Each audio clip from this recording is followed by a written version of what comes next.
So on today's episode, we get to talk to Clayton Echard, who is... Clayton Echard. Well, he was on The Bachelor, but he has so much more to share besides that. His journey is such an example, as everyone's going to find out, but such an example of like, people sit there and they watch people who are on TV and they get all these opinions of them and these judgmental views of them. And then you meet the real person.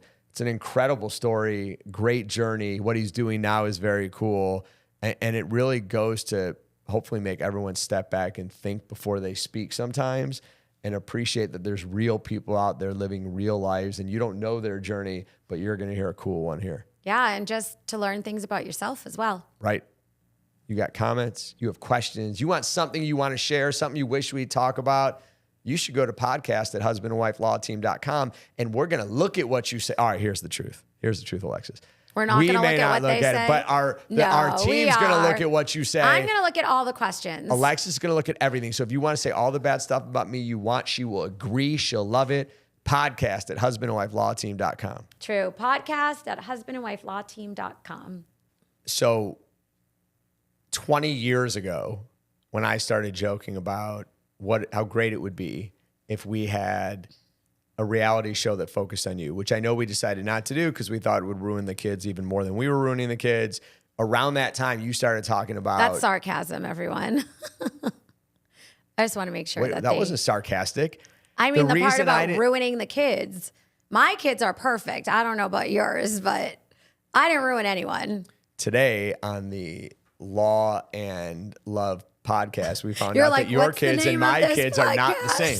No. My point is that the real reason we didn't want to didn't try to go pitch a reality show centered around you, because I thought a show that followed you, you had 8 kids. We probably started talking about it when you only had like 5 or 6, but you had all these kids and we were building our own practice and you have this unbelievable personality. And I was convinced if I brought in a producer at that point to follow you around that the show would take off, but both of us thought it would not be good for the kids to grow up in that, Yeah, we have a couple of feisty girls. We were concerned that not good. They would not. I just don't think fame makes anything easier. Yeah. But and production, you can always make the person look a lot worse. And that wouldn't be hard for some of our kids. But go ahead and deny it with your perfect kids. Oh my gosh. Last night, one of them was talking to me and I was like, oh my gosh. Like, I cannot believe what you are saying right now. I hope there are no video recorders around you because what you are saying is like, it was funny, but But I think it's good that you have the perfect children. Yes. I mean, the ones that are like me are the perfect ones. The ones that are like you, not as perfect. I mean, I still love them so much. That's and sweet. I'm just kidding. So we did give a lot of good elements to some of the kids of you. But here's the interesting thing about today. Yes. We're getting to do a podcast, which isn't a reality show, and the kids are much older, and we don't have that. Yes. But today, because your addiction to reality TV started then, for 20 years, I have had to sit in my own room. I wouldn't say an addiction. The king of my castle, on my own bed in my own room with my TV that should be playing either a really good movie, college sports, or maybe more Game of Thrones reruns. That's what should be on. I feel like we've switched a little bit on that. Like now I'm listening to Pirates of the Caribbean and I'm fighting all for of these movies that I've watched 1,000 times. Because Curse of the Black Pearl, you can never see too many times. It's the same thing with reality TV. Oh, no. The great thing about reality TV, and I like, now I'm so busy, which is kind of funny because the kids are older, but I'm so busy that I have to like binge watch them when you leave out of town. And that's when I binge watch them. But the great thing about reality TV is it's like just mindless entertainment. Like you don't have to think about anything. It's just like great entertainment.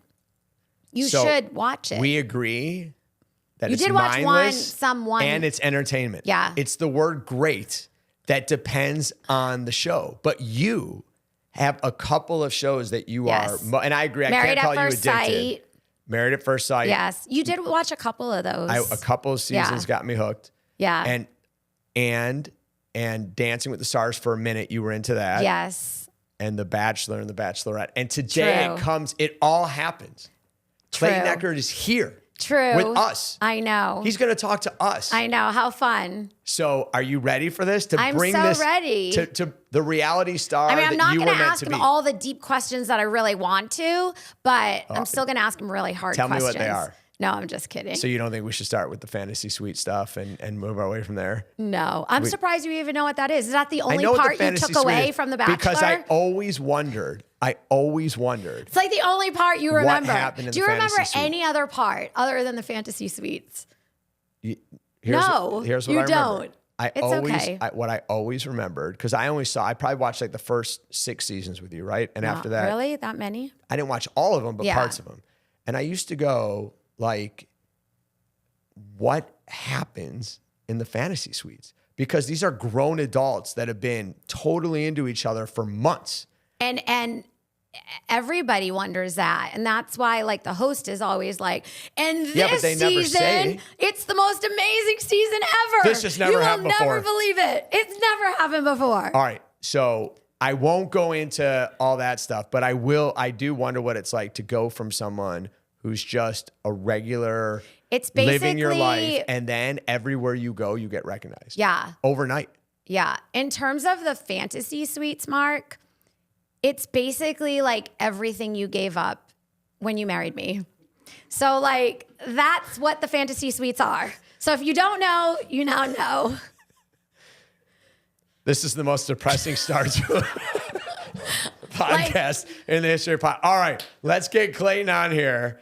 And let's get to actually talk to someone who has lived the life of reality TV star that you and I will maybe never get to live. Okay. You ready? Yes, ready. I got a question for you.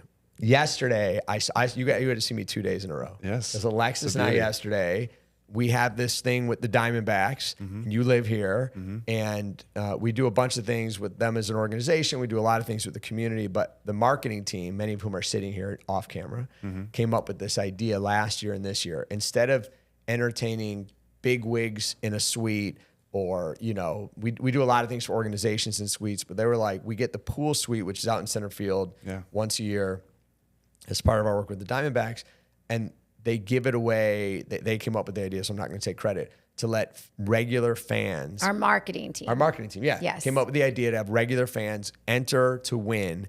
And so yesterday it was you, one other person. Did you enter? No. It was you, one other person that we know. I'm just kidding. But then it was a bunch of just baseball fans who finally, for the first time, got the chance to sit in the pool and everything else.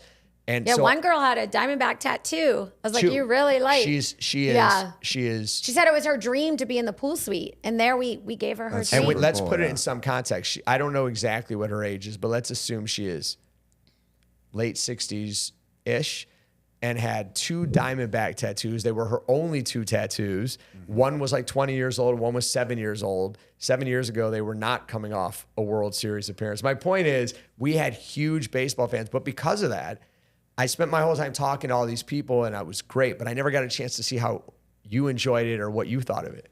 Oh, I loved it. I thought it was when do you go to a baseball game and swim in a pool while watching the game? I mean, so when I told my brothers, I said, hey, I got 1 extra ticket, so whoever answers first. And so the one did, and it was just, it was a unique experience. I think it was different. Like one other stadium, I think, that has maybe like in the Florida, pool? That has a pool. So I posted about it, and then everyone, I was getting commented on my DMs. They're like, why is there a pool in a stadium? Yeah, a lot of people don't know that there's a pool there. Yeah, even people who live in Arizona. They need to spend more time watching the Dbacks. But around the country, they're and your followers and your social media, I'm sure it's all over the world, and especially all over the country, right? Yeah, I have. Yeah, it's just completely spread out. I mean, there's really the most I think I have in any one city, because I can see the metrics, is probably Arizona 10,000 people, but I have close to 300. So everyone else is dispersed. I have a few Canadian followers since I went on the show, or I was in Toronto on the show. So I picked up and that picks some amount of you pick up like people from like the places where you went. That's interesting. So I have a fair amount of Canadian followers. So Alexis and I have this experience here, but you might have it everywhere, where you're walking through a grocery store and someone's like, oh, you're so-and-so. You could have that anywhere in the country. Have you ever traveled somewhere and someone's like, I know who you are? Yeah, and it doesn't happen as much now because I'm not the shiny object. I'm removed a few years, right. but at first it was everywhere I went. Like I went to a football game, the Rose Bowl parade, and I went and watched the game, and that was at like the height of my fame, I suppose. It was right before the season was going to start, and I ended up sitting in like just the general seating, and I ended up having a line of like 100 people. And the guys behind me were getting angry because they're like, I don't know who you are, but like, I didn't come here to see the back of your head, stand up taking photos. Can you leave or move or whatever? And so that was my first taste of, oh, wow, like this is. First taste of jealousy. But the first taste of just like what I considered extreme fame coming from, a small town in Missouri. And then it would be like when I went to Scottsdale, I mean, I'd go out with friends, but I'd spend, the entire 3 hours taking photos. And I started to get really bad anxiety from it because I'm like, I can't, I feel like you can't do anything. We start to realize you're being watched everywhere you go. Yeah, like people are just like kind of watching you. Mark has a funny story about somebody taking a picture at was it a baseball game or a football game? Oh, with me? Yeah. So this is not my best moment. You had a deep breathe right there. It's not that. It's not that big. So I go to a football game, and I take my, at that time, 13-year-old son, and I'm a huge Michigan State fan, and I took him back, and it was him, my son, a good friend of mine who I've known for a long time, and me, and the three of us got seats at a big Michigan State game, and we're up in the seats, and I wanted to get a picture with my son and I at the game. So I'm like, let's go get a picture. So the very next guy that's walking through like 2 rows down from me, I walk down, I go, excuse me. And I start handing him my phone and he shakes his head and I go, will you take a picture of my son and I? And he goes, you want me to take a picture of you and your son? And I thought it was weird, like he hadn't heard me. I said, yeah, will you just take a picture of me and my son? He goes, you want me to take a picture of you and your son? I'm like, the heck's wrong with this guy? I'm like, yeah, can you take a picture of me and my son? He goes, sure. So he takes a picture of me and my son, hands it back to me. We go sit down. I get back to my seats. The guy goes with his family. And my friend I'm with us goes, that was Lorenzo White. So he was one of the greatest players in the history of Michigan State, who undoubtedly is so used to, even all those years later, always having to take pictures with people, that the idea that I was asking him, and then to make it worse, then I went down to him at halftime and said, now can we get a picture with you? Did he say yes? He said, he was amazing. He said right? yes. But so we don't have to experience, we're lawyers on TV in a market, right? So people recognize us and it's fun. But we've never had what you had, like literally people watching everything. It's a much lighter, more fun thing. And on top of that, because of your show, because of what you did, they probably get super invested and in everything. Yeah, people think they know you based off of what they see. They watch a show that spans, I guess, over a month on TV, or a couple months actually, and so by the end of it, they think they know everything about you, which can be both good and bad. On one end, it's really, I enjoy it when people come up and I can make their day just by snapping a photo. I've also had experiences like that where someone doesn't know who I am and they just I happen to be walking by and they're like, can we take a photo? And I think they're talking about with me. And so then, like, you have that awkward. I don't want to make this seem like I'm bigger than what I am, but I just I don't know if like you're asking me to take one with you or with me, or I did that once where I went into a podcast. It was with a previous Bachelor, and his now wife was like, "We need to take a photo," and I thought she meant of like for her social media with me, right? And so I was like, "Hey, okay, we can take that photo now." She goes, No, I meant like with you and Nick, like for the podcast. Right. And I was like, oh, great. Now, she probably thinks like, listen, I'm married to this guy. Right. I don't need a photo with you. I'm not fangirling. I'm dating, or I'm married to one of the previous Bachelors. And I just remember had that moment where I was like, I feel so stupid now. Yeah, but it's a totally legitimate, it's like most things, it makes perfect sense. Yeah. Because most people that hand you a camera or ask you about a picture mean with you. Yes. Yeah. So there's like, over time you start to play, like you don't want to overanalyze it, but then you don't want, some people be like, oh, you think I'm trying to take a photo with you? Are you a big shot? And it's like, and most people will give you a hard time, but yeah, it's been interesting because I've had points where people won't even ask, but I'll be talking to them, like a group of their friends. And then someone from probably from like me to my knee will be standing next to me, and they'll just all of a sudden I'll look down and I'll see their phone. and they're snapping a photo at like hip level. And I just looked down. I'm like, do you want to take a photo? And they're like, yeah, is that okay? I'm like, well, it'd be a lot better than the one you just took. Better than like the up my nose version. Like, yeah. And the funny thing is, and why not just ask? Because if the person says no, they don't want it taken. I saw a TikTok of somebody, it was like a star, and the person next to him was like videoing him like the whole time. And he was like, just ask me. Like, he's like, I see the video like right down there. You know? I had some interesting exchanges where even at the same Rose Bowl game, there was a woman that filmed me for about 5 minutes at my seat. Right, same. And I just turned and looked at her and I said, do you want to take like a photo together? And because after about a couple minutes, I'm like, what? She's not moving. I'm just sitting here watching the game. And she didn't even acknowledge me. She just kept filming, and finally security came over and was like, you have to leave. And then she just turned and walked away, and that was it. But it was like, why? She wasn't sitting near you? No, she just came down and she filmed me from me to you for about probably 5 minutes, just held the camera and just was filming from her phone. And I acknowledged her after a couple minutes. She didn't say anything. She just kept filming. And I turned to my producer, and he's like, this is some of the stuff that happens. It's just hard to explain, but you just have to deal with it. That's just so odd. And then eventually they flagged over security, and then they said, you got to leave. And she just looked at him and then walked away. She's literally at the Rose Bowl, the greatest college football Oh, the game was incredible. It was Ohio State versus Utah, which was a shootout that game. It was an absolute incredible game. I'm like, you're missing all the action. I was like, I'm not doing anything either. I'm not eating. Literally just watching the game, I assume. Yeah, like there's nothing you're going to pull from this 5 minutes. She was waiting for you to take like a weird bite so she could like. Yeah, and I had nothing in my. But that's another thing too, is that I mean, again, you become hypersensitive to. What happens if someone snaps a photo of me? I got to look camera ready. So I used to walk out the house and I'd be, my hair's disheveled. This is before the show. Hair's disheveled. I may or may not have brushed my teeth after I ate. So it's like maybe I had, something in one part of my tooth or somewhere. Now it's like, no, I mean, my hair is always, done. It's like I brush my teeth after every meal.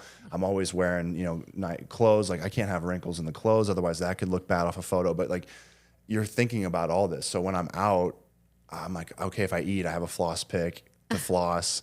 Because again, like someone will snap a photo with you. I'm not famous and I need to get one of those. Because some of that like avocado toast with all the seasoning, it like gets into your teeth. And you just hope someone will tell you. Yeah, but most people don't. Yeah, and I'm like, I tell Mark all the time, and he's like, oh, it's constant. Now he's like, don't tell me anymore. I'm like, okay, you want to walk around with stuff in your teeth. But me, I'm always like. And you have no idea what I deal with. After she's like, there's something in your teeth. I just don't care anymore. Yeah. Well, that's where you want to get. And I think I've gotten there closer and closer. But I mean, of course, at first I was.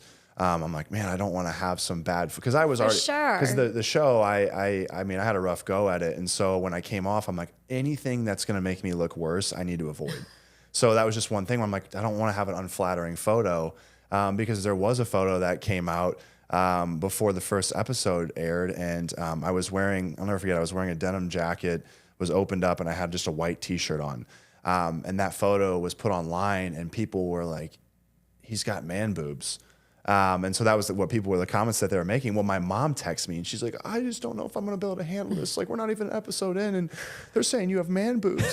She was being protective of you. And I'm like, Mom, I was like, I know like the shape that I'm in. And I was like, she goes, but you seen the photo? I was like, yeah, it wasn't really flattering, but I go, I'm not really concerned about that. Well, that was at the beginning. Don't worry, Mom, wait a couple episodes. Yeah. Well, and that was the thing. At first I was laughing about it because that was early on. And then, but then all of a sudden, halfway through the season and definitely on the tail end, I mean, anything that people could pick apart, I was getting just torn to shreds for whatever they could, whatever people could grasp onto. And so at that point, then like those where at first I was laughing it off, I was like, I can't have this. It's just a pile on. So anything that was brought in, they'd attack my intellect, my style. That was a big thing. Licking my lips. So there were memes out there because I do lick my lips a lot. You don't realize it until you're. I do that too. I think it's because like dry saying that makes me want to lick my lips now, and now I'm afraid. No, you can start like a new trend. Yeah. Well, that's so be it. I mean, but you don't realize the things that you do until you have a camera just plastered in front of your face. Yeah, always in front of you. Yeah. It's funny though because we talk a lot about this because people behind a keyboard, it's easy to be like the bully, right? You're usually not going to say that to somebody's face, but if you're behind a keyboard, people get all keyboard happy and will say anything and everything. And we really shouldn't do that. And it's got nothing to do. I agree 100%. They don't say it to your face generally. Although that story you told about the woman just filming is just odd. But I think it's interesting for us because we are lawyers on TV. Mm-hmm. Neither of those are things that are particularly exciting for most people, right? People aren't like, oh, I love lawyers. You don't hear that a lot. Mm-hmm. And lawyers with commercials. Usually the opposite. That's my point. People like, hate lawyers, and they hate lawyers on TV more. And yet, in all the years that we've done it, almost everybody that has come up to us has been kind. Yeah. Now, I know many of them actually. Mark's like, where's all the haters? And I know there are, but what you're dealing with is a totally different beast. No one's gonna come up to you and be like, I hate you. Will you take a picture with me? Well, I have something that you don't have, but I'm a pretty big dude and I intimidate people. Yeah. And you He's probably like don't have that going 6'4", for you. like 2. What are you? 6? How tall are you? 6'4" and 3/8. Oh yeah, he's like we round up. Missouri math, we 6'5". round up to 6'5". Right. He's taller than you. Yeah, I'm a little bigger than you, but we can both understand that people aren't going to say stuff to our face. He's very intimidating. Well, you guys make a good point though. That I mean, there's actually. So I've only had 2 people approach me and said they didn't like me, and one of them was a really good friend of one of the girls on the show that I heard. So that's different. So yeah, and so I happened to just run into her in Scottsdale, and the other one was really drunk. But most people, what I found is like, I know people don't like me because I can see them kind of looking at me and scowling at me. But most people, every so often, most people won't approach someone they don't like. Maybe they're looking at you trying to figure out if you're that person. Like that happens too. Maybe they're like, well, but I've noticed that I've had tens of thousands of hate messages sent to me. But I've only had 2 people in person tell me they don't like me, and it's because most people. They're not going to go out of their way if they don't like you to approach you because they're like, well, I'm just going to, and they know it's going to be a negative interaction. I'm going to tell this guy I hate him. Like, how is he going to respond? Sure, my stature might have stopped a few people, but to your guys' point, you're like, nobody that dislikes us approached us. It's because most people realize that, like, do I really want to be this nasty to somebody and tell them I don't like them for what reason? Like, it's easy to do it on the internet and just launch it out. And when I respond to people too, I used to respond to people. I'm like, hey, you have a right to your own opinion, but can you just let me know like why you felt the need to send this and not just hit backspace? Or how do you have the time? Well, most people's response. I'm always like, how do you have the time to send me something? Yeah, they would say like, I didn't actually think you'd see this. True. So I'm like that, but so that was half of it. The other half was like, then when I did say that, like, you know what? I thought about it and I'm just really projecting my own insecurity onto you. You reminded me of an ex-boyfriend, or you reminded me of, a guy back in my high school that you look like that was a bully to me. And so you realize it's a projection of insecurities that most of these individuals that are sending stuff your way, you're just reminding them of something that they once experienced. So they don't hate you, they hate what you remind them of. I think, this is a hypothesis, I shouldn't say I think it, but because, and your experience backs it up, you actually have not had 2 people, because one is actually a friend of someone on the show. So that's a different deal. Most of the hate mail you get didn't know someone on the show, right? It's just, I think a lot of times what people write on the internet is almost it's like their chance to be someone different. It feels anonymous. Mm-hmm.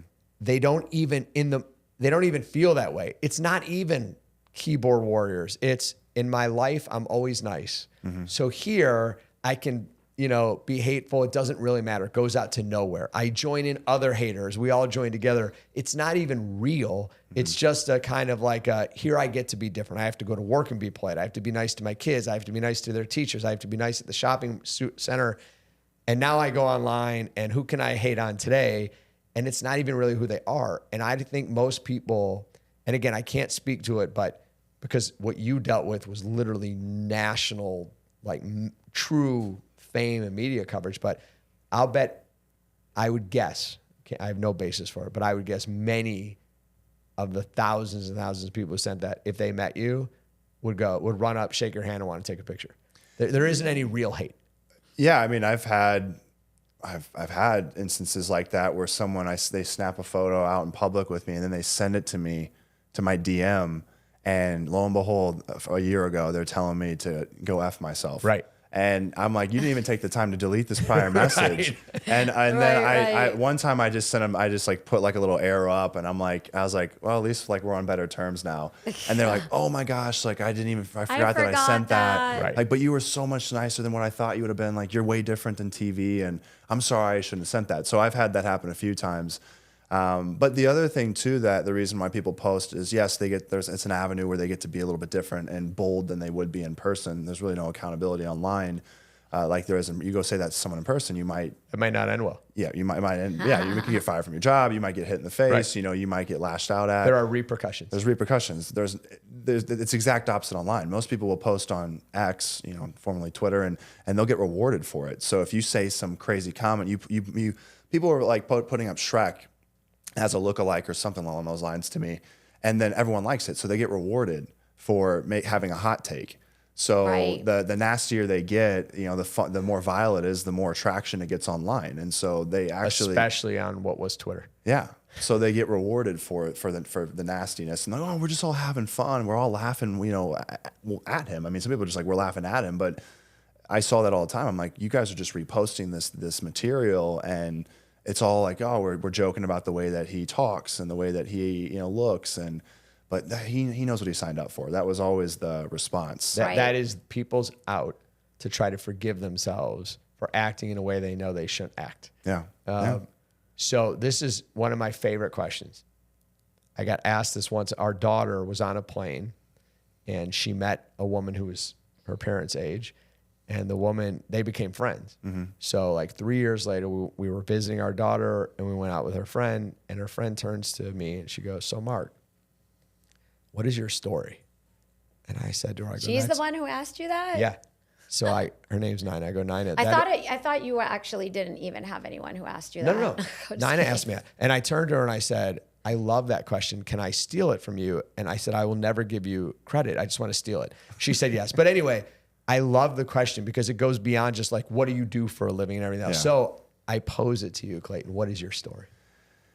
Yeah, it's a great question, and I love the question because I think that there's a very emotional and mental aspect to it that really like marriage is why I went on television. So I grew up in a household of two younger brothers, so there was three of us total, and everything we ever did was compete. I mean, we would compete to see who could eat more food. My parents would basically make a bunch of food, and they'd say, like, when it's gone, it's gone. So that led to us, like, you know, I mean, even in when I was in medical sales, I would have this trough of food, is what everyone called it. It was this giant Tupperware container. I'd bring it into work, and I would put my arm around it, and I would be like 2 feet away, and I'd shovel it. And finally one day, I didn't even know I was doing it. Because I was just like close. It was like that was the quickest I could get the food in my mouth. And one day someone looks at me and they go, you know, we're not going to take your food, right? And I'm like, what? And they're like, you're acting like you're protecting your food as if we're going to take it from you. And I was like, oh. They're like, why do you do that? I'm like, I guess growing up, like if the faster I ate, the more food I'd get.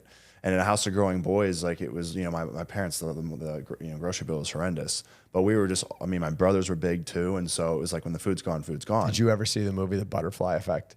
I haven't seen it yet, but it's an older movie, but I won't ruin it for you. Much older. Yeah, I should go watch it though. You'd have to go back, but the guy who was in it is now famous for something else. But anyway, I can't remember anyone who's anyone. So it's an interesting movie. It's a great movie. Different. I liked it. It wasn't a big hit, but I loved it. He had me watch it like 20,000 times.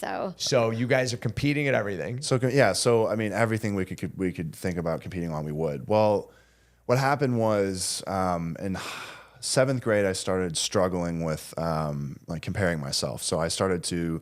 I just started working out around that age, and I would compare my 7th grade. Yeah, so 7th grade is when I started working out, so that gets rid of the notion that if you work out in middle school, you won't be tall and strong. I heard that. Yeah, if you lift heavy weights, you could have been like 6'6". This man would have been at least an inch taller. Well, because our kids, he always was like, you can't work out in middle school, and they didn't work out in middle school, and they're still not tall. The boys can work out. I don't want them lifting free weights for fear of hurting the growth plate, but it didn't stop you.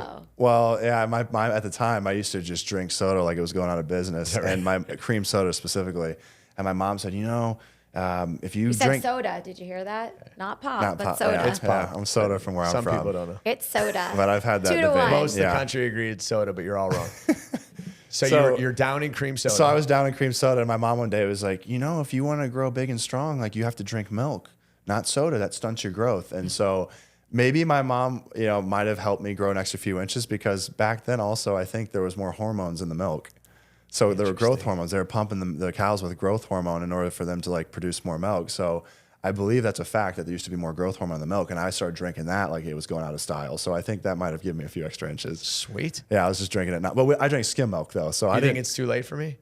I don't know. Wait, are you taller than your brothers or no? I'm taller than everybody in my family. Yeah. Oh, there you go. Yeah, I'm the tallest. So maybe were you the only one who drank milk? They might have got to the food faster, but you got the good height. So yeah, so maybe there was You're something winning. with the milk. Yeah, my youngest brother was supposed to be 6'7", and he ended up turning out to 5'11". So he's like, "Where's that doctor? I need to pay him a yes, visit." where's that How doctor? did you screw me over with 7 inches? Way off. Yeah, way off. So I always wondered if, because we didn't have our kids, like they never said anything, but I always wondered because I remember we had like one friend and they were like, they said our kid's gonna be this tall, and I'm like, how do they even know? Like, is that even real? They're going off with the percentiles, so they're looking at you versus like everyone else in your grade. But thankfully, I mean, my height actually became a part of my personality. But I was grateful that my brothers were not taller than me because that would have made it even harder. What number? Were you the middle or you were the oldest? I'm the oldest. You're the oldest. And so me and my middle brother really started to compete in a lot of areas because he's 2 years younger than me.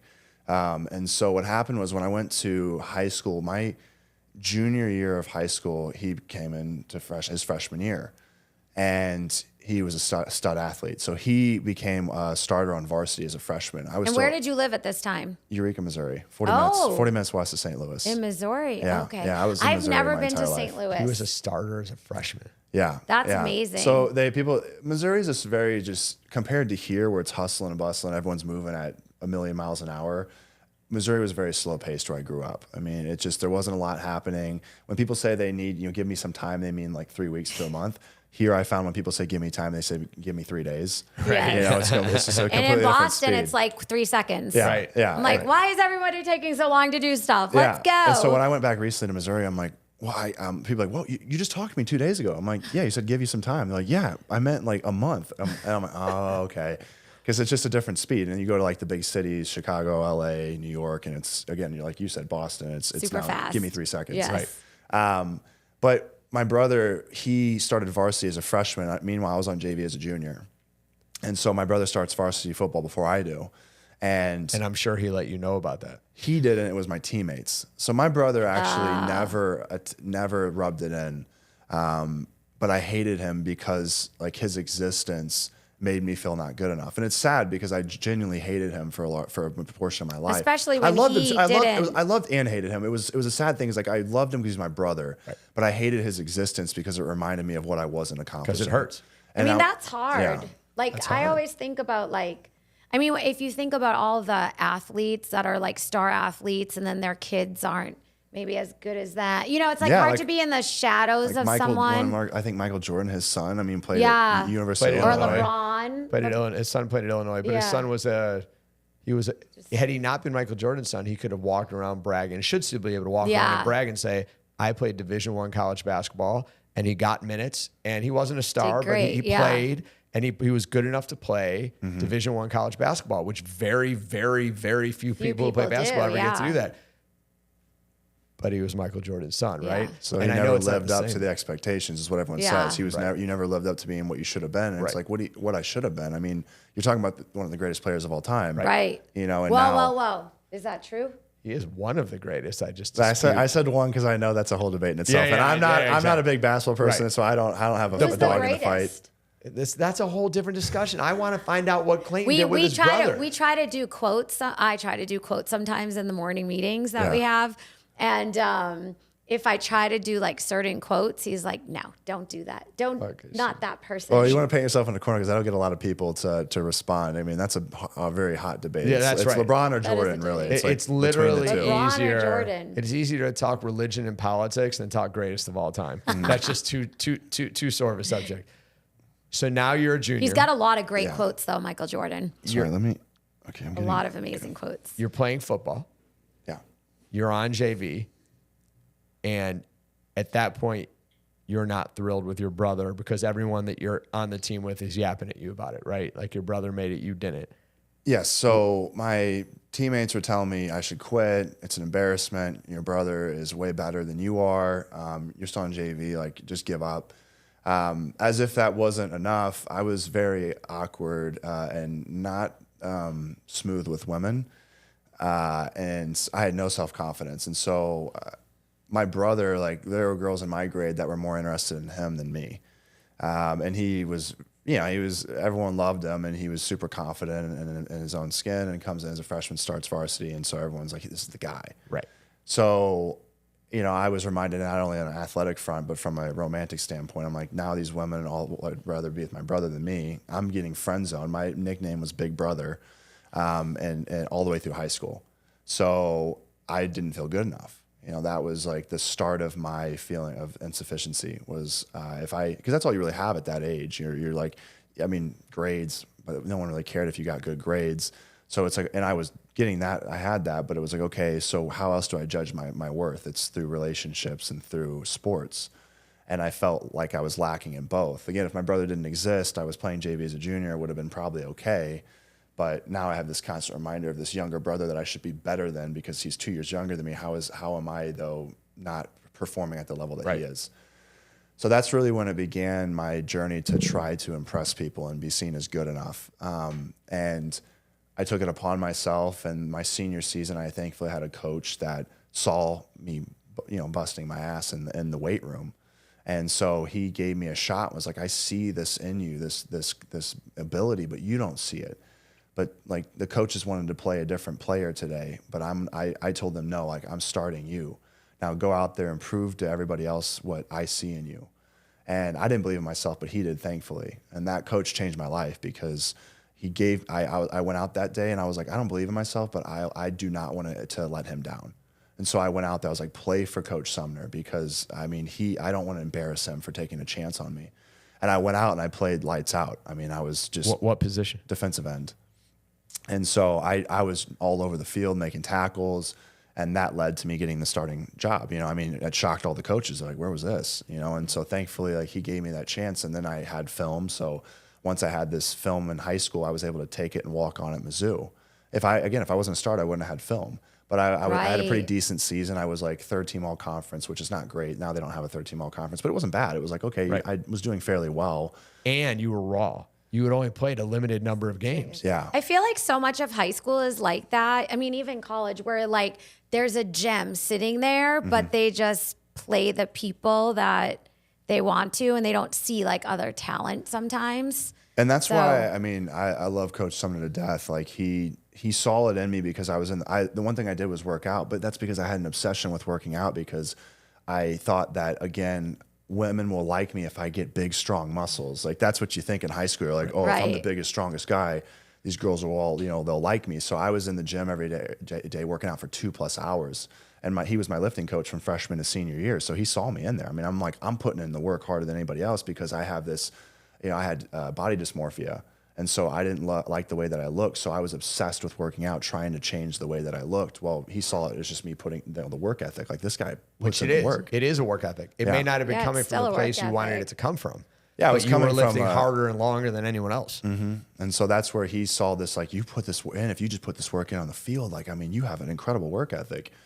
And he didn't know that what was driving it was this self-hate. I was like, I don't like who I am. And so I'm trying to change it. So thankfully he believed in me. I then started to like believe in myself a little bit enough. And so, but what happened was my senior year, I had no intention of ever playing at the next level. And what happened was, my senior game, last game I play, we lose in the playoffs, and I'm looking around and all of my teammates are crying because they're just like, it's over. And I was like, I'm like, why am I not crying? Like, I don't want them to think I don't care. So I'm like trying to like get emotions to come up, but I wasn't sad. I'm like, I'm fine with football being over with. I have no reason to continue playing. Like, it's not my passion. So I'm walking off the field, and I all of a sudden I look up, and my dad is walking up to me, and he's crying, and he looked at me, and he was just like, I'm so proud of you. Aww. And I'd never really heard that. It's not that he wasn't proud of me, but I always heard him say it about my brother because he was a superstar athlete. Like, he was getting looked at by Oregon and all these D1 colleges, and my dad was just super excited to, have his son being looked at, and I wasn't. And so it's not that he wasn't proud of me, but I just heard him say it more to my brother. And so when he said that, it just lit this fire in me where I was like, I'm going to go to the next level just so that I can hear this more. Like, I want more of this from my parents. Like, I'm getting this validation that I feel like I need this. That's what I need. And so I walked on at Mizzou and, again, like shocked everybody. But then I made it on the team and I started to do kind of well. Like I started to I made the travel squad my first year, and then I put on all this size, and my work ethic. You weren't running with the scout team your first year after only playing 1 year. Oh, I was, but they traveled me because I put on 25 pounds. Or my senior season of high school, I was 195. I walked in the first day at 245. Wow. I mean, I started doing research on the incoming guys that they signed on a full-ride scholarship, and I was like, okay, I have to be this size and have to be able to lift this weight, because they had it all on the internet. So I saw my competition. There's this guy this defensive end that they brought in. I'm like, if I can get as big as him and put up the similar numbers to him as far as how fast he is and strong, then like I'll make the team, because that's the baseline. Right. So I remember I was eating like 3 sandwiches every night. And I put on all this. I put on 50 pounds in probably the matter of like 5-6 months. How much of it was good weight? And it was bad weight. It was half and half, because I was working out so hard. So I made half of it was probably good. The other half was just not fat. As good, right? But I ended up walking on at like 245. Now I'm 6'4" 245. They're like, okay. So when I show up, for like camp for a freshman defensive end, you're fine. Well, I show up and they're like, oh, who's this guy? Like, and they see my film and they go, you don't look like you were this size when you were playing. I go, no, I packed it all in the last, 5-6 months. They're like, all right. So boom, they're like, they bring me on. But then, it was an uphill battle. Like, I remember I went in and I had a coach, and he was great. But he was sarcastic. And the first day of, first week of practice, I'm in there and he's like, I do a drill, and I was super raw. Again, I only played 1 year at defensive end. And so he looks at me after I do this drill and he goes, Echard, you ever played a down of football in your life? I said, yeah, I have. He goes, I couldn't tell, and walks away. And so I ended up like calling my parents. I'm like, I don't think I'm going to last for long. But they're like, just keep there until they cut you. Just stick it out. Right. And then at the end of that season, we had like player evals, and my coach was like, Clayton, he brings me in.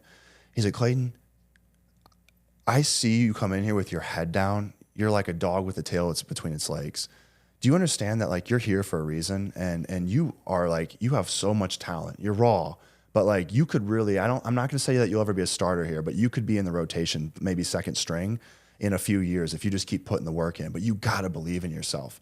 And so it was like, there he goes again. I had it, but a coach say that. And he's like, but like, you got to believe. Well, then I ended up making a switch to tight end, because then like in the off season I was training and I ran a super fast 40, and now I was 265. So I started playing and getting like, I started actually like becoming like, okay, we're going to play this guy. They switched me to tight end. I become the starting blocking tight end. And I got a few reps, like in my redshirt freshman year. So now I'm playing before some of their scholarship players are. But again, all along I'm going for the external validation. So now I'm like everywhere, every time I'm going back home, I'm seeing my cousins and everyone's running up to me because I'm a D1 football player. And we were also like in the SEC, we started balling out. We were like number 5 in the nation. So now I'm playing for a top tier D1 program. And so everywhere I go, everyone wants to ask me how it is. We're beating Georgia, we're beating Florida. We're the top dogs in the SEC, back-to-back SEC champs. And so I'm getting all this validation. Then I start a few games my senior year. So now everyone's like, what, are you going to go in the league? I'm like, yeah. Because again, I'm just chasing, not that I loved football, it was that I loved the attention that it was getting me. So I got to try out with the Seahawks. I ended up playing a few games. They cut me, and I wasn't upset. Like, they cut me, and I was like, you know what? I made it to the highest of the highest. Like, I'm getting all that validation. You have a picture somewhere with you in a Seahawks jersey. Yeah. I mean, you got to compete at the highest level. Yeah. A kid who was on JV. That never had a single scholarship offer. JV as a junior, in spite of your height. I know it wasn't all size then. And you couldn't have been running a very fast 40 at that time. So you had to have picked up your speed like you did. I remember I ran a 4.95 in high school. But what switched me to tight end was I ran a 4.52 at 265 pounds. How's that possible? How did you shave? And this may be too detailed, but that's like most people don't go from a 4.95 to a 4.5 anything in from high school on. You're already at near top speed. I was a workout warrior. I mean, that's what I was really good at. Was like I took my nutrition seriously. I put the work in college, and so I built all these fast twitch fibers. I was doing all their training protocol, squeezing everything I could out of it. And then I started putting on more size, but I was a freak physically but again, that all led into like every day I got in the gym was because I hated the way I looked. And so I'm like, I want to get bigger and bigger. And I thought, I want the 6-pack abs and I have to look this way. But every time I looked in the mirror, I hated how I looked. So it was just like fueling me. And, sometimes the coaches would say, if you put some more work on out in the field, I'm like, no, running routes and all that's not going to make me look better. So, it was always based around, I want to look better. And so that's why I was in there. I was like, maybe if I just build more explosive muscles, like my muscles will look more, right, bigger and fuller. And therefore, like, I'll start to like the way I look. And I started to like a little bit the way I looked with like building that muscle, but it was always based around body dysmorphia driving me. That was what I had, this obsession with trying to change my body. And so, after the NFL, I mean, the reason why I was okay with like moving on from it was because, I lost my identity in football. Because now all of a sudden, the day before I got cut, I had probably 70 people texting me. The day that I got cut, I didn't hear back from probably 68 of them. Because it was like, these were people that just wanted to be adjacent to me and talk about football. The second I got cut, they're like, you're no longer in the NFL. I don't care to talk to you anymore. And so that was a little harsh, but I also went into medical sales, which I was getting validation for. Now you're working alongside surgeons. So I was getting that validation. And there's a lot of upside in that world, right? Good money. You can make good money. Making great money. So now I'm making more money than most of my friends. Where were you at this point? What I was state? in Columbia, Missouri. Oh, so you went back to Missouri. Yeah, so I was always in Missouri. I mean, I went to Seattle to play, but I was only there for 2 months. So they cut me. I go back to St. Louis. I was working in St. Louis, and they promoted me to Columbia. And so I go back to my college town, and I'm working there. Sweet. And now I'm making more money than any of my friends. I'm making 6 figures, and I'm 23 years old or whatever, and I'm feeling good, and then, but 5 years pass, and now Clayton, you're in the same position that you were always in. Like he's making the money. Now all my friends are starting to make as much money as I'm making, and I'm doing the same thing. And I basically had my quarter life crisis at 28, where I'm like, that's what I called it. Where I was like, I was about to say, I didn't know they had those. I decided to coin that phrase. So, quarter life. Yeah. I was like, but I had my birthday, and all of a sudden I was looking at my life, and I'm like, you haven't changed anything in the last 5 years. You're still making the same money. You're doing the exact same things. Like you're in this college town. You're starting to get old for this college town. Are you going to settle down? What are you doing with your life? Like you're doing the same things you were doing when you were 23. So I started to, you have always been hard on yourself. Yeah. Because it's hard to parent kids like that. It's hard. What I hear is, and a given, I didn't have to live it. But I'm like, I've been able to hold this amazing job for 5 years. Yeah. I'm in a position that most people never get to, and I'm still young. I got tryouts for the NFL. But forgetting that. I mean, the football thing was over, but I know, but still. Include that. This is the life I've lived. I wasn't born with the God-given talent of most people. I out-achieved them athletically. I understand it came from a tough place. I got a job most people will never get, and I've held it for 5 straight years. And where you were in your mind was, I'm failing somehow. I'll never forget, I had the thought, I can't die here in Missouri. This can't be my life. This can't be it. I'm meant for more. So I looked at it like, instead of saying, like you just said, I have this incredible 6-figure job, and my parents aren't concerned about me because I've been able to make this last for 5.5 years, and I was going to take over the territory, and I was going to make, $300,000 to $400,000 at 30 years old in Missouri, which goes a lot farther than Scottsdale. Right. And I was going to basically be set for life. And I remember having that thought. I'm like, this can't be my life. I cannot die here. I am not meant for this. Like, I have to do more. And so it was never enough. And so I go, okay, well, what do I need to do? And I was like, I got to make more money. So I actually go to my coworker. He's my senior rep. And we had a 70-30 split. And I said, listen, man, you never show up for work. So we got to start adjusting this split. Like I'm doing all the work at this point. We got to do 60-40. He says, absolutely not. And so I go, okay. And so I don't even fight it. I just go, that's it. I asked, he said no. He said a couple choice words. And so I basically go, all right. So I start looking for a new job. I was like, screw it. You're not going to we're not going to do this. You don't I don't feel it's fair that I'm getting paid when I'm getting paid. So I start looking for jobs elsewhere. Well, my brothers, meanwhile, moved to Scottsdale. And so I'm looking for jobs in Scottsdale, but then I get my competitors happen to reach out to me and be like, just by chance, hey, we'd love to bring you to St. Louis. And they were going to pay me double what I was getting paid. So I was like, okay. So I'm going through this process. Meanwhile, all of a sudden out of nowhere, I get a recruiter in my DMs for the Bachelorette. And they're like, you didn't apply? No, they found me on a fitness hashtag. So, and that was a whole experience. I'm shocked that didn't happen to me. I thought you were going to say you were like in Missouri and you were looking, what could I do in life? What could I do in life? And I was like, I need to be on The Bachelor. Like, that's what I need. No, it was crazy how it all worked out because 3 months prior, I didn't have an Instagram. So 3 months prior, what happened was all my friends were getting off Instagram or off of Facebook. And I'm like, well, no one's on Facebook anymore posting. So I want to still kind of keep in touch with my friends or at least snoop. So I was like, I guess I have to download Instagram. Because you feel like you're in touch with them if you just see them a little bit, even if you haven't talked to them in 10 years or whatever. Yeah. So I'm like, no one was posting all of my friends on Facebook anymore. So I was like, I guess I have to download Instagram. So I download Instagram and then I'm like, well, people need to know it's me. So I post 4 photos within the first week. I'm just like, because I was like, I want everyone to know it's me. And I didn't know the rules. I'm just posting to get these 4 photos out that were in my camera roll. And then at the time, hashtags were popular. So I did 10 hashtags for every post. And that was it. And so then I remember I had 900 friends or whatever on my Instagram. And then this recruiter reaches out and they're like, have you ever thought about going on, TV? And I was like, no, I really haven't. They're like, well, would you at least take an interview with me? And I'm like, yeah, sure. Did you think it was a scam or you thought it was legit? I thought it was a scam for sure. So I go, yeah, sure. What do you want to do? A Zoom call? They're like, yeah, we'll do a Zoom call. So they schedule a Zoom call. And I'm like, all right, I'm not going to do this, but I mean, this is weird. At least that I'm looking for a new job. Had you ever watched the series or I'd seen a few episodes because my my exes were big fans of it. They watched it. How they drag us down, you're stuck watching it. Yeah, anyway. I got pulled in college and I remember there was a season I watched with one of my exes and I'm like, there's this guy, his name was Chad and he was pretty crazy. And so I remember a couple of times I'd be in the back, behind the couch being watching a little bit. She's like, you can sit down. I'm like, no, I don't want to watch it. But what's he doing? He's kind of acting like an idiot. She's like, I hate it. Wait, what did he say? Yeah. So I was like, I would always, and my mom was her favorite show. So I saw it. Really? It was her favorite show? Yeah, That's so funny. Anymore, it was. Right. Not anymore. No, she's now we're going to go egg the studio. But at the time, so I always saw. Does she live in Missouri still? Still, yeah. Really? Yeah. Okay. Yeah. So we're, and you 3 boys are out in Arizona. Yeah. So wait, when you're about to get on the Zoom or whatever it was with this first call with the producers, whoever's reaching out, did you know it was The Bachelor or you just knew it was something with TV? No, they told me it was Bachelor. They did? Okay. Yeah.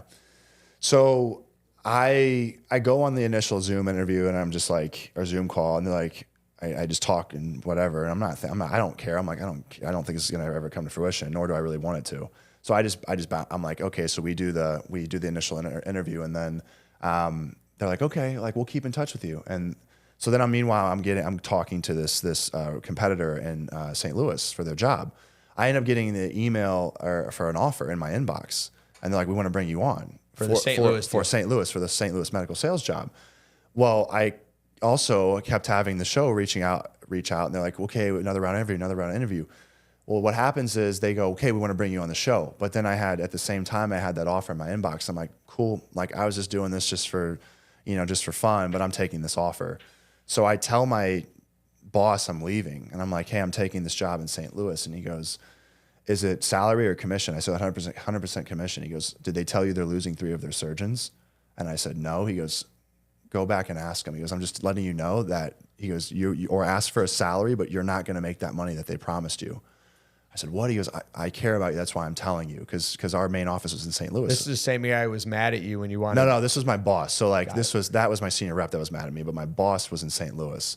And so he was actually looking out. He was looking out for me. And so I go back to him. I go, are you guys losing these 3 surgeons? They go, yeah, we are. I go, you didn't tell me that. They go, yeah, we did. I go, no, you didn't. Because if you'd have told me that, this changes everything. I go, I want you to guarantee me that money that you promised. They go, we can't do that. And I said, well, then I'm not taking this job. So I back out. But now my boss knows I'm trying to leave. Sure. So I go, hey, I'm not taking the job. He goes, well, we're now going to look for your replacement because you're clearly trying to leave. So he goes, so how do we know you're not going to stick, you're not going to leave in 2 weeks with a new opportunity? So now I'm like, great. Now my company's going to possibly replace me. And the only thing that I had that was stability at that point was this recruiter in my DMs that was like, we want to bring you on the show. Like, we're giving you the green light. Just sign the papers and you're on. So I was like, well, if I'm ever going to go do a crazy opportunity, I guess it'll be whenever I have no stability. Yeah. And you, at that point, you have a career. So in other words, if you do because I know enough about the show that like half the people are sent home the first day. If you only make it one day, well, I don't know exactly how that works, but whatever.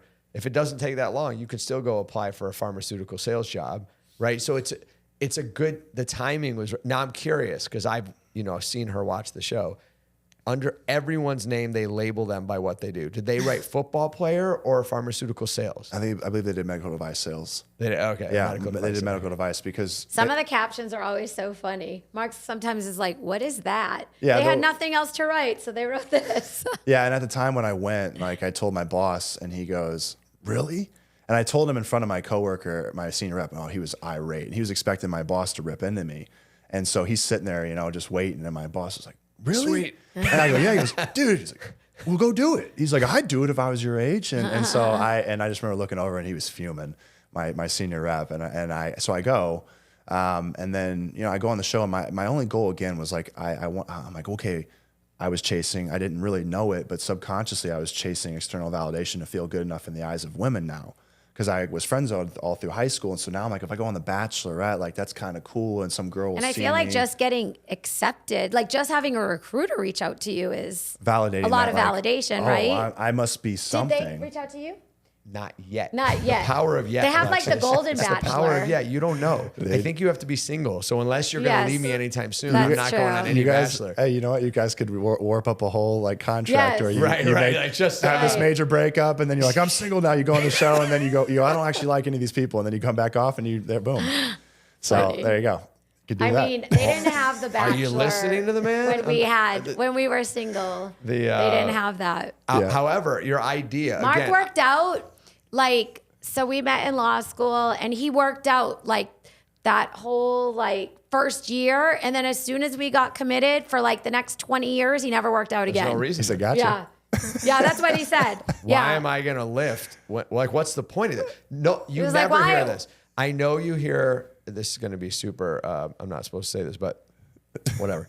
There are absolutely very shallow guys who will go, well, I'm not attracted anymore. I left her because there's so many things wrong with guys sometimes and people and whatever. Mm-hmm. You know what you don't hear a lot? You don't hear a married woman or at that point a girl going, well, he doesn't work out as much. He used to have bigger arms. Like, I got her at that point. She's not leaving me for that. If I don't treat her right, that's a problem, right? If I don't show that, I got to be funny and have fun with her and show her how much I love her, I got to still be me. Yeah. She's not leaving me because I get weaker. So there's no reason to keep lifting. Lifting's hard, right? Lifting's flipping hard. Why should I lift when I already got her committed? I think that really, if you were to poll men and women, I mean, men are more physical focused, right? Than as a majority, I think, so than no women are. No reason to lift. And I will say now, like women, I get more approached by men that are impressed by my physique than women. Because, it's like the women now that I find when I talk to them, they're looking for security from an emotional standpoint, maybe financially, depending on how they grew up. They might want to make, they might want to have their own career, or they might want to be stay-at-home mom. Like I grew up with a stay-at-home mom, so that's something I'm used to. And I'm like, hey, that's a full-time job in itself. But I think women are more looking for that security now. Like, are you going to be emotionally secure and financially secure? Physically, they're like, I don't need you to like defend my family because we have guns to do that or whatever now, or security systems in a gate. If you have money, that's enough protection. Right. So it's not. Yeah, I mean, I had an ex-girlfriend that told me when we were breaking up. She said, "You make a lot of your personality, your physique."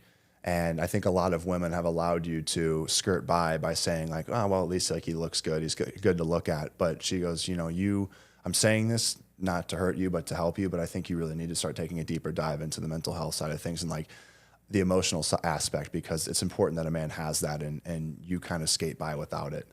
It was rough, but it was at that point we were basically broken up, and she had a point. Like, did that help you? The fact that you've been able, She's basically like, have confidence. Like, you're amazing. You can be amazing. Like, stop. That part of it, yeah, You know. more so, yeah. She's like, you're doubting yourself, Right. And like you need to like believe in yourself, and that's attractive. Like a man that believes in what he has Right. to offer, and that's security. You know, Right. I don't want to take on a project of somebody that's like that where it's like I don't feel secure because you're not secure, and I'm over here trying to hype you up and pump you up and tell you Right. you're so great, but like.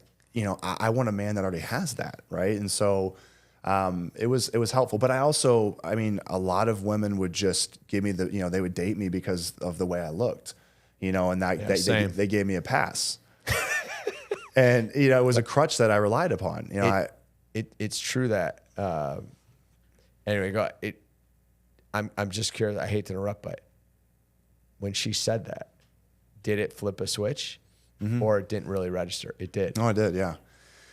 Yeah. It really was what I needed to hear, because the relationship at that point was over. So there was no ego to be hurt at that point. My ego had already been hurt.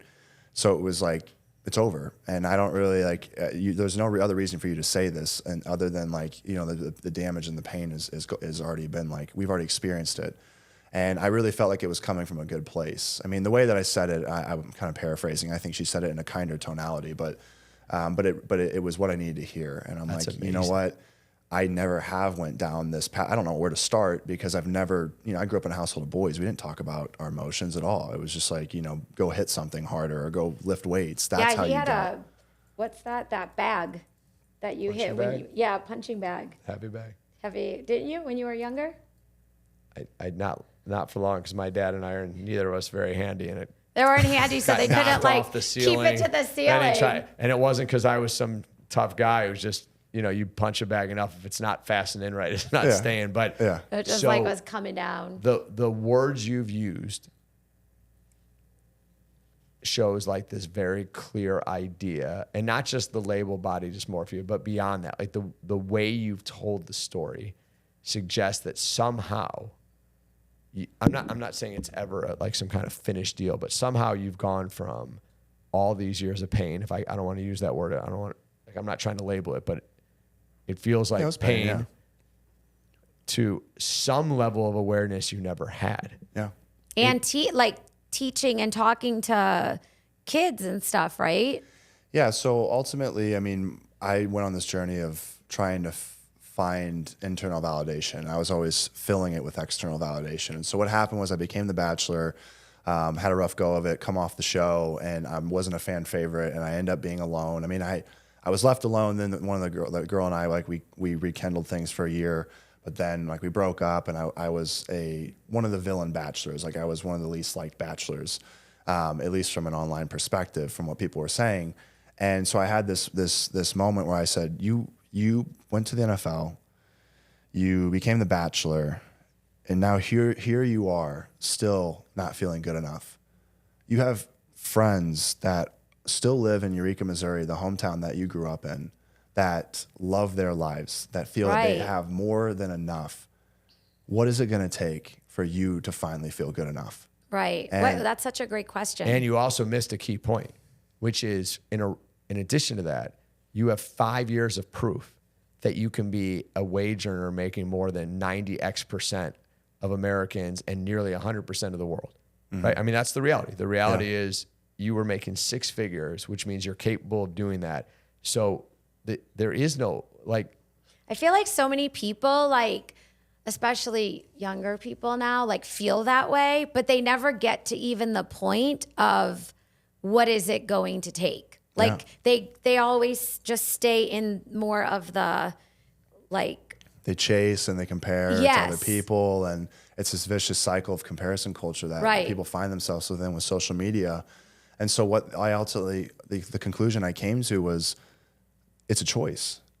I will feel good enough the second that I finally choose to believe that I am. Right. And so then I made that decision, and then I had to find ways to back up that choice, that this is actually a valid thought process. And so that's what I was able to do in the last, probably 8 months ago, I think is where I finally wrote in my journal, I said, the old me has died. I finally found my real self, and I do feel good enough finally. Now it'll come back at points in time, but my whole journey now really is to speak about it openly. I'm very open about my experiences. I don't feel like I have anything to hide. I'm not ashamed by the fact that I had body dysmorphia, that I have anxiety, depression at points, suicidal ideation. These are all things that I'm just like, this made me who I am, and I'm not embarrassed by it. I just want to have an open dialogue with other men and women to show people that like we can talk about this and it doesn't make you less than, it actually makes you more than, in my opinion, because if you put out your biggest insecurities and weaknesses, that takes a tremendous amount of strength to say, hey, sure, my enemies know what I struggle with, but yet I'm going to put it out there because I want to hopefully give other people hope that like, hey, I made it through, or I'm still struggling with this. And so that's my passion today is having these candid conversations. So let's put the haters to the side for a second for this question, because they don't matter. They're always going to be there. They can go live their miserable little pathetic existence taking pot shots at other people because they don't want to deal with their own stuff, right? Mm-hmm. It's always, put them to the side. Yeah. People are going to hear this, right? Either directly through this podcast or others, but let's say someone's watching this, right? Yeah. When you say, I made the and I'm paraphrasing. Yeah, I love that. I made the choice. But that's not easy. So if you could, someone is where you were 10 years ago, 12 years ago, 8 years ago, and they're watching it now though. They're younger than you and they're living it, or they're the same age, but they're living where you were. Mm-hmm. And they don't know how to get to that point where they go, I'm choosing to believe, because you have to truly choose to believe. Like the middle brother, the brother right under you, somehow in 9th grade already thought he was a stud. And he thought all the girls should love him. But it's not easy. Just saying have confidence, that sounds great. Right. You've done something to internalize that. And again, it's not like you literally go from here to here and that's not life. Like life is, I don't think. No, it's always constant and there's going to be bad days. But you're on this journey in the right way. You're talking to someone who's not where you are, on the right path at the moment, but they haven't started yet. They don't even know. What do you say to them? Yeah, like they're in that, because I feel like a lot of people right now like journal and stuff like that, but they keep journaling about the same thing and they don't get to that point of, wait, like, how do I make the choice? Like, so how do you get to that point? Yeah, I wrote a book, and it was like me starting to like start my mental health journey. Like, how do I start to go from this place of self-doubt to self-love? And what I've found time and time again, I've talked to a lot of people that are experts in the industry, and the very first thing people can do is have communicate. So communicate with yourself. So start asking yourself why you feel the way that you do, and then start having the conversations with other people. When you start reflecting upon why you feel the way that you do, you'll start to have answers. A lot of people just basically react to the way they feel. They don't actually step back and go, wait, why am I feeling this? They just basically accept the fact that they're upset. And then they go, seek comfort food, or they isolate themselves, and they never solve the problem. They think, oh, I'll just let time pass and then it'll go away. It doesn't. It just manifests into something different as you age. And so I tell people that the very first thing you need to do is start having the conversations, or start listening to other people having the conversations. So I'm a big believer in podcasts, and Jay Shetty was a really helpful avenue for me. He's has one that I think he has the #1 mental health podcast in the world. So he brings on a bunch of experts that speak on how to overcome certain things or better manage their emotions. And I never knew how to I was like, I don't know where to begin. Where do I begin? Well, that's a great place to start, because what happens is I found, as I started listening to a podcast a day, I took it upon myself to listen to one podcast a day for an entire year. And they started talking about flow state and manifestation and all these different terms that I'd never heard before. So at first I'm like, what is this? Manifestation? You think something and it becomes a reality? That sounds really hippie. The girl at the Dbacks Stadium who we gave away the free pool suite to, she said she manifested it. Yeah. She said she wanted to be at the pool suite, and that's why she got picked in the drawing. Yeah, but you hear that enough and you start thinking. I know. I was like, it's real. So at first you go, that's ridiculous. I can't just think my way into this. If you believe it. But what happens is when you start to manifest, people that manifest and truthfully believe it start to reverse engineer it without even realizing. You attract it. You attract. Yes. This is what I want. So how can I get that? They start to take action towards how do I actually become that? And so they basically do bring it their way. I love that you said have the conversation with yourself though, because it really does in part start that way, right? But you've gone beyond that because you're doing a podcast now. Yeah, so the evolution for me was I started having the conversation with myself. I started going to therapy because I didn't know what questions to ask. So if you don't know what questions to ask, that's what therapists do. It's guided mindfulness. That's what I found it to be. So go to guided mindfulness. Yeah, guided mindfulness. Never heard that. Yeah. That's a powerful term. Yeah, it really helped me like conceptualize it because I went to therapy thinking it was going to be a life coach situation. I'm like, okay, I'll just tell you how everything that I'm dealing with, and then you'll start giving me advice. And after the third time, I looked at my therapist. I said, "Are you going to tell me what I should do to fix my problem?" She goes, "No." I go, "Well, then what am I doing?" She goes, "I'm going to keep asking you questions until you finally figure out what you need to do." I said, "So I have to be the one that comes up with the answers?" And she said, "Yeah." I go, "How?" She goes, "I'm going to keep asking you questions until it finally clicks." It's like at work.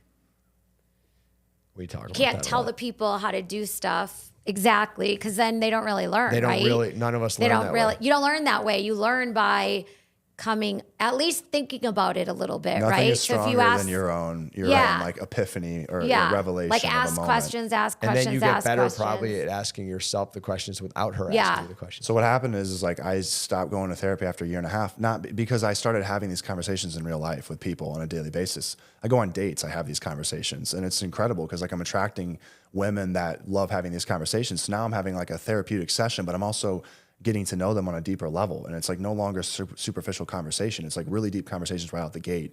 And I get to know them at the end of a 2-hour date more so than I ever have. So it's really beneficial. And I think a lot of men think like, oh, women are going to be turned away from this. The wrong women will be. Yeah, absolutely. When I started becoming vocal on social media, I was pushing away so many women. I'll never forget, I had a conversation with one of my buddies that was also on the show. It wasn't The Bachelor, but he made it pretty far. And then he went on Bachelor in Paradise. And one day he was like, dude, I bet your DMs are flooded. He shows me his DMs. He's got all these IG models and everyone's like, they're all reaching out to try to hang out with him. And I saw that and I had this moment of, oh my gosh, like, no, my DMs are dry. He's like, what, you were The Bachelor? I was like, yeah, my DMs don't look like that. And that's when it hit me that I was like, oh my gosh, I'm repelling a lot of women that are like, this guy is off the rails. Like he's struggling with anxiety, depression. He's talking about it. I want to deal with this guy. And I absolutely was repelling women away, but the wrong women. So what happened was I started to attract the right women that saw like this guy's putting the work in. And I like that. I like that he's actually trying to like better himself. And so it gets lonely at first where people, it's like when you start to go down this mental health journey, it's harder before it gets better. It gets harder because you get exposed to this whole like, I didn't even know that these feelings existed. Now I can start to put words to the feelings that I have. And I wasn't anticipating this. Now it's overwhelming. But you just keep having the conversations and you realize you're not alone. So that's why I tell people like you can have a conversation right now. Like you can just start talking to people and today and or listening to these podcasts today. You can do the work right now. And after a year, what I found was at first I'm like, again, manifestation, this stuff sounds all Hollywood and hippie. But then I kept hearing all these experts say the words and I'm like, well, they believe in them. So these words must actually hold weight. So I started to hold weight in those words. I'm like, well, if they are saying it and they must talk flow state, I'm like, flow, but if they're saying it, they must believe it. So how about I choose to believe these words and see what happens? And I started to believe it in the power of what these concepts were, and they worked. So, very cool. Well, I would say this. Not only are you not alone, but we all know, everyone listening to this knows, not only are you not alone, millions and millions of people are fighting these same battles every single day. Yeah. They're just not the vocal millions, right? Mm-hmm. And that's why it's amazing that you not only listen to podcasts, but started doing podcasts. I know you're doing some stuff. I know they're going to kill me in a minute because I talk too much, but you're also doing stuff with mental health and like you're doing a lot to help others. And the great thing now. about that is that you help so many other people, which I think is so cool because there is so much people struggling with stuff like that and they don't know, and they might not be lucky enough to get a great therapist or know what the great podcasts are to listen to. So I think that's Are you enjoying, because, and I could have it all wrong because I hear everything like secondhand, but you have a podcast, which I assume you're talking about some of this stuff. I think you're, and I could have it screwed up, but I think you do dancing to raise money for I haven't raised money yet, but I do post about like how it helps my mental health, and it helps get people out of their comfort zone and try new things. And so there's a mental health twist to it. It's very therapeutic to me. But yeah, I do have a podcast. It's called Beyond the Cover. It's a men's mental health podcast. So I bring men in, and they just basically, I have them talk about a rock bottom moment, you know, how they got there, how they felt when they were there, and then how they overcame it. And so the goal is that the more men that I can get to talk about rock bottom moments and overcoming it, it'll inspire others and give them hope that people that are currently in rock bottom states that are like, okay, this sounds eerily similar to my story. So I'm going to use this as to pull myself out of this valley. So that's what I'm doing today. Do you enjoy it? I love it. That's the thing that gives me the most purpose in my life is going on this journey and being able to impact others through my experiences and shared experiences with others. So I go funnel everything through my Instagram, so everyone can just find it. You go on my Clayton Echard, and that's where I have a link tree, and it has everything that I'm doing is through that link tree. So pretty simple to find. I think it's easy to say what I'm going to say, so I know that. But from where I sit, you have confronted the challenges head on, right? Gone public with them, unafraid, have the ability to help other people. And objectively speaking, the reality is that you have every little kid, or in this case, we'll say little boy because it's football, but every boy who played football dreamed of one day playing college level, SEC championship, real reps in real games, a chance at the NFL, making six figures, doing all this stuff. One, it goes to the fact that mental health doesn't, it's vital for everyone. But from the outside, I hope that your internal journey gets you to the reality, because the reality is that you are living, you've done amazing things. You have proven the capability to do more. Now you're doing what most people would never do. How many people put themselves out there? They've been out there. They've been attacked the way you've been attacked. And you said, I don't care. I'm going to do what's right by me and other people. Started up this podcast to help more people. I think it's amazing what you're doing. I really appreciate, by the way, you coming on here and sharing the story. I hope in our little way that we can get going, that we actually get to help you get the word out. Not just for you. You deserve it. We've gotten to meet you multiple times.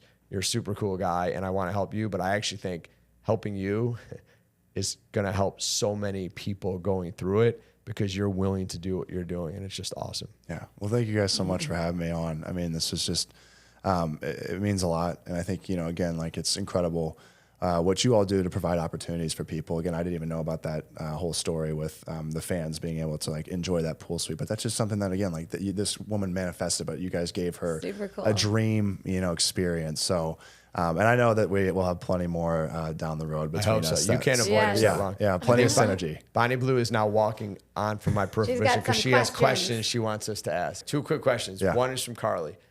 Share one thing about yourselves that no one knows. What? That's the one thing. I had this question asked recently, and I feel that everything I don't think many people know this now, but I actually was a pretty decent freestyle rapper. I freestyle rapped at Mizzou. I was the best white rapper on the team, which isn't really saying a lot. But you guys had a team, but yeah, you had a whole crew that was. I had a bunch of guys on the team that rapped, and I joke because they're like, "You're pretty good. You're good for a white dude," but I was average compared to everybody else.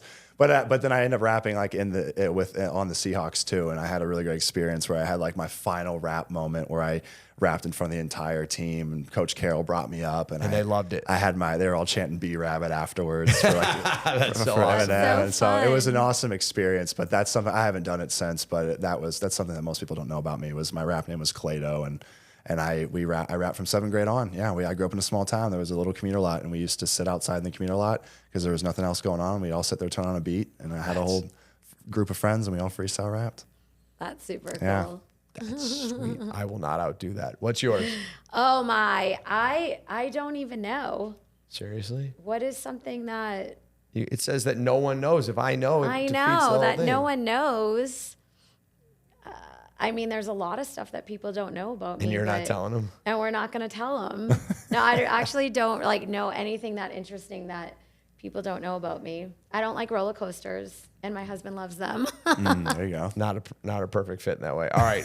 So here's something. I tried out for 3 plays in my life. Okay. I tried out for a play and I got the role. And I got this lead in all 3. Yeah. Now it was 4th grade, 5th grade, and 8th grade. But still, yeah, I was 3 for 3. Okay. And she only says she got the lead because she's mad that I got the lead. That never happened. All right, here we go. Tell your story of when you your perfect attendance. We don't have time. We'll tell that next All right, time. here's it. Last one. Anonymous. I have a deep, dark family secret that I want to share so bad. This can't be real. My uncle had a kid with another woman. My cousin was so young that she doesn't remember, but I do. My aunt actually took this man back. I'm happy she's still in my family, but wish she left him. I got a match on 23andMe last week, and it was my uncle's affair child. Do I tell my cousin? It would ruin my relationship with my aunt and uncle 100%. Well, I'm going to turn to the person who's been running a podcast longer, and I have to answer. Oh, hold first. on now. That's a deep. I am not an expert on. And have some. Whoa, That's an easy answer for me. That's an easy answer. Mind your own business. What are you talking about? Listen, I think it's all. First of all, who are you to judge your aunt? First, why does everyone want to judge everyone else? What is it with everyone trying to judge everyone else? If your aunt wants to leave your uncle because he had an affair, she has every right to do it. And if your aunt wants to work through her marriage, the aunt knows and took in the kid. By the way, is it aunt or aunt? Which are you going with? I say aunt. Thank you very much. You got it right. It's really aunt, but it's okay. Why is this so not now like we're balanced after soda earlier. Aunt. Yeah, this could be complicated in different ways. But the way the story's told is, my aunt knew he had an affair and took in his kid, and they've raised this kid the whole time as their own. And this poor kid, knows the kid's been raised, I assume, by them. Now the kid's like, oh, the kid's not there. The kid's living somewhere else. The aunt still knows. This is maybe that. What if let's do our own scenario? What if? Wait. You got to answer that one. Do you agree with me that she should not be a narc and she ought to keep her mouth shut and let that's on them? Snitches get stitches, y'all. Why are we doing this? I mean. Oh, you don't agree with me? Wait, if like what? So I know my uncle had an affair, had a baby. The baby's never been introduced to my cousin, but I was old enough to remember. So let's see. If you're on, like picture, you're on. Aunt B. Aunt B. Love Aunt B. Love Aunt B. Now, what if Uncle Jerry had a kid with somebody else? And I know. And you know. Okay, well, she doesn't. I had the best aunt and uncle ever. And that You're not telling your aunt? My aunt already knows. That's the whole thing. My cousin, would I go tell my cousins? Well, my cousins are older. But if they weren't, that is not my place. What if That's the on aunt them. doesn't know? Well, then are you telling her? We don't have enough time for that scenario. That's more complicated. Okay. So, all right. Do either one of you think that yes, we have to wrap it up. I'm being told we have to wrap it up. Do you agree or disagree that snitches get stitches, don't be a narc, and keep your mouth shut? I think if it were like a brother or sister or like the dad or mom, then I think like I would maybe be more vocal to like. Good to know. I have something I have to tell you talk after the show. about. But if it were like the aunt, that's a little bit. All right, more last question of the removed. day. Clayton, Anonymous may listen to you. Anonymous doesn't care what we say, but Anonymous may care what you say. She knows that her cousin doesn't know she's got a half sibling out there that she's never met. Should she tell her cousin? Should she tell her cousin? Yeah, my answer is that I'm not a part of that family. There's probably like all those emotions and feelings and experiences that they've all had as a family. My advice is trust your intuition. She's got to have conversations. She also, having conversations with trusted individuals in your family could help. Be a good start. But ultimately, I think I'm just a big believer in intuition, where if you feel the need to say it, then do it. And ultimately just live with those repercussions. If it wasn't already clear, that answer brought into focus how much more thoughtful you are than I am. Mark's like, forget it. I just don't need to get in trouble for having some nasty message like, I listened to you and you screwed my whole family. Yeah. Right. I don't need that. Mark's like, ruin the family and it doesn't matter. I truly want to celebrate your journey more than you want to celebrate. I think it's amazing what you've accomplished. I think it's amazing what you've proven to yourself. I think it's amazing that you put yourself out there now to make it about others and your own journey. And I hope it is nothing but great steps moving forward. Continue to see all the amazing things that you have accomplished in your life. And one of the things that we always tell our kids is you see what you look for. So you can see all the greatness that you've done, or you can see all the things. We can all do that, right? Like you can see all of the amazing things you've accomplished, or you can see all the things that you haven't, all the good, all the bad, anything like that. So if you ever aren't seeing how amazing you are, think Alexis said, you see what you look for and remember how amazing you are. That is true. That's great advice. Yeah. Thank you guys so much. Thank you again. Thanks for coming. We're good. All right. Yeah, thank you guys. Yeah.